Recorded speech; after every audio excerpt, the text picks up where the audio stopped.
And here we thought the biggest gaming acquisition in terms of the corporate aspect of the world was going to be when Microsoft acquired Bethesda for $7.5 billion.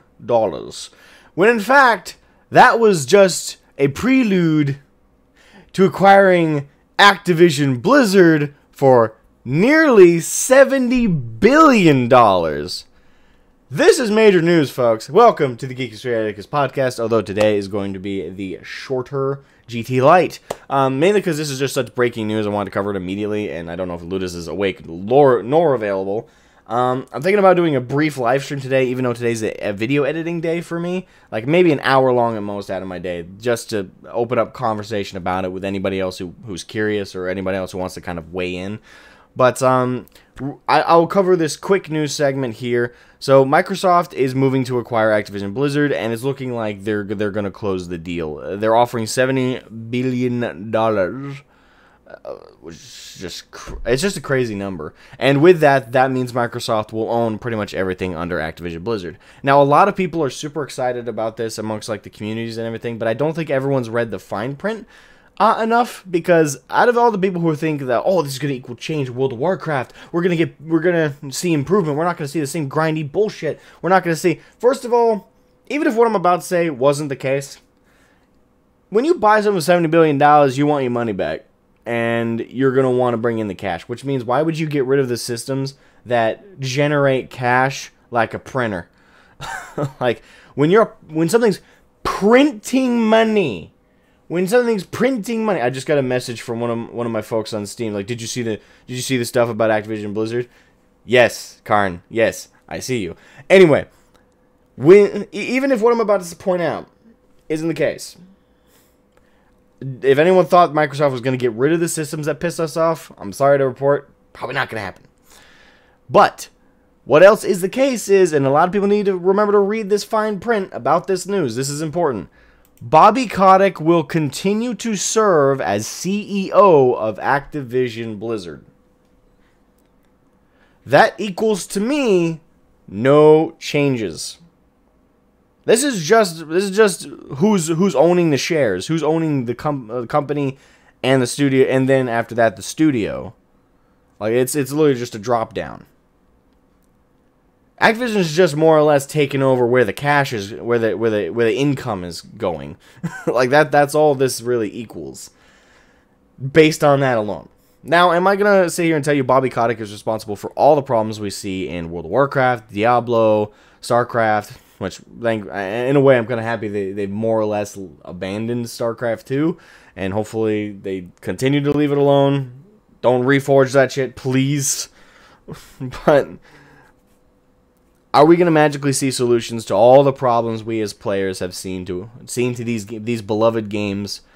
No. Even if Bobby Kotick was coming in, I don't think we're going to see changes. And even if Bobby Kotick was leaving, I don't think we're going to see changes, personally, because it's not just Bobby Kotick, it's also the devs that work on these games.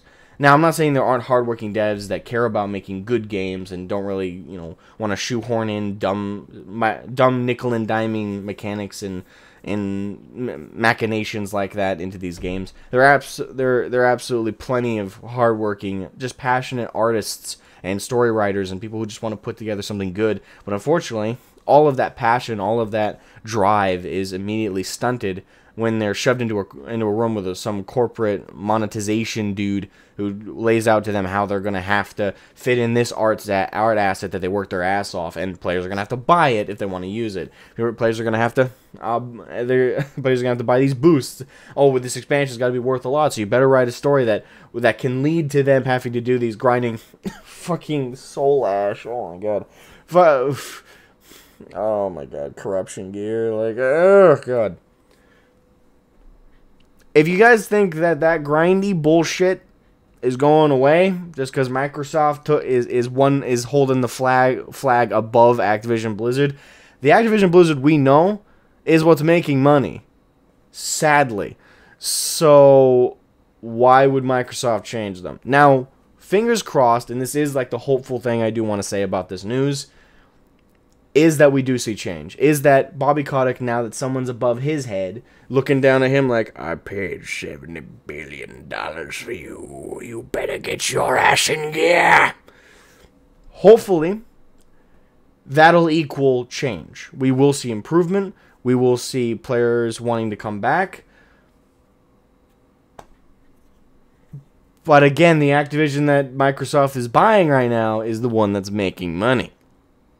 Why change what ain't broke? Am I right? Regardless of the lawsuit, regardless of the bad news. Just saying.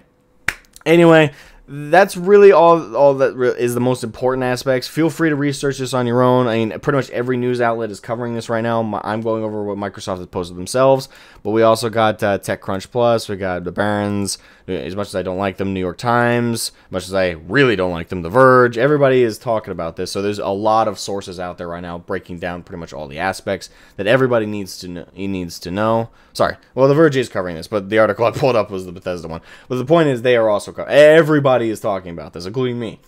This is major fucking news, and the first time I can get Ludus free for even just an hour, I'm gonna drag him into a call and talk about this because this is major news.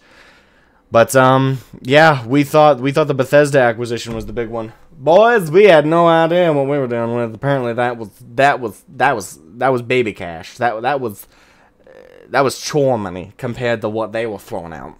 Okay, I don't know what I'm doing with that voice. Anyway, guys, fingers crossed that this acquisition results in actual positive change.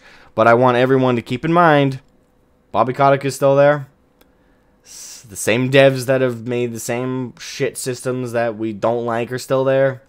The only change is who's the upper management of the upper management. Make sure to like and subscribe.